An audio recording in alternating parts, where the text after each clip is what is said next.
Dobrý den, jmenuji se Jaroslava Chlupová a jsem neurolog. Od léta roku 2021 pozoruji ve své ordinaci u pacientů po očkování různorodé obtíže, včetně závažných zdravotních stavů. Z těch potíží jsou to hlavně bolesti hlavy, třeba u pacientů, kteří doteď, nebo u lidí, kteří dosud žádné potíže neměli, nikdy hlava nebolela, migrenici, kteří byli kompenzovaní, tak u nich se zvýšila frekvence záchvatu nebo ty bolesti trvají déle, jsou intenzivnější.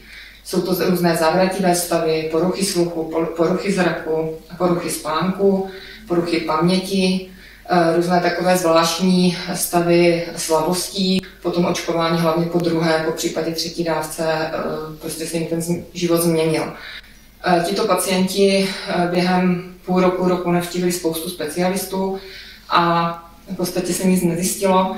Byli zařaděni do skupiny psychosomatiků, odeslání na psychiatrie, berou antidepresiva a u některých opravdu ani tato nefungují a jsou z toho docela nešťastní, protože jim nikdo nevěří ty jejich potíže.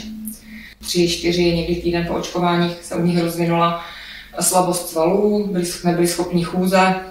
U některých ty potíže byly lehčího charakteru, u některých opravdu těžší, byli nuceni nebo byli odesláni k hospitalizaci a u některých byly prokázány zánětlivé parametry v krvi, jednalo se o zánět svalů.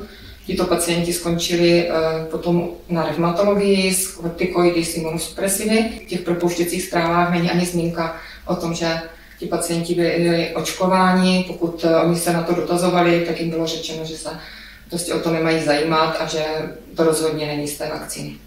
Měla jsem 2 pacienty s rozvojem meningitidy, s rozvojem encefalitidy. U 3 mladých pacientů asi měsíc po očkování se rozvinula roztroušená skleróza. A opravdu ty nejvážnější stavy jsou 4 pacienti s amyotrofickou laterální sklerózou, což je velmi závažné neurologické onemocnění.